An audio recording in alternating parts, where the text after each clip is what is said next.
La commémoration de la Journée nationale de l'arbre a donné lieu à plusieurs activités de planting à travers tout le pays.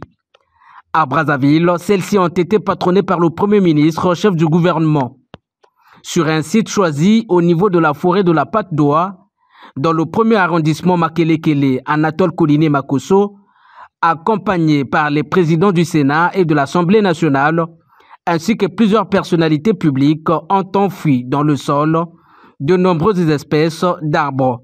Depuis 1984, le président s'était engagé à faire en sorte que son pays soit un pays vert, plus vert qu'il ne l'était auparavant.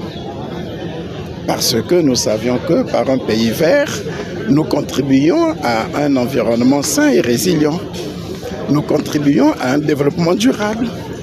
Ces concepts qui nous sont arrivés, on peut penser de façon adventiste, mais avaient été déjà pensés par le président de la République depuis les années 80 et nous ne pouvons que saisir cette occasion pour lui rendre un vibrant hommage. Et toujours à l'avant-garde de ces questions, le Congo a proposé aux Nations Unies l'adoption d'une résolution.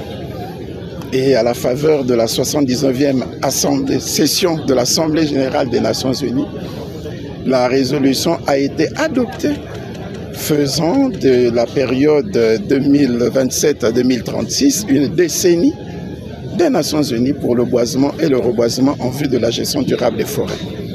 Alors quand on bénéficie comme ça d'une reconnaissance internationale, il n'est pas normal que les citoyens congolais, qui sont reconnus par tout le monde comme étant des citoyens avant-gardistes dans la protection de l'environnement, se permettent encore de détruire tous les espaces forestiers que nous constituons, que nous créons pour le bonheur de tous. Donc, j'en appelle donc à tous de rester respectueux de la loi, de respecter l'environnement que nous sommes en train de créer au bénéfice de tous, parce que sans espace vert, il n'y a pas de vie. Planter les arbres, c'est lutter contre la déforestation, une mission que s'est donnée le Congo il y a plusieurs décennies. Pour cette 39e édition, l'engouement était encore à son comble, tant du côté de la jeunesse que des adultes. Aujourd'hui, tout est mis en œuvre par les autorités politiques compétentes pour raffermir la conscience écologique de notre jeunesse. Et cela dans une logique de développement durable. En effet, il nous faut répondre aux besoins des générations présentes sans compromettre une réponse relative aux générations futures. Voilà tout le sens que nous donnons à cet acte hautement symbolique, à ce geste écologique.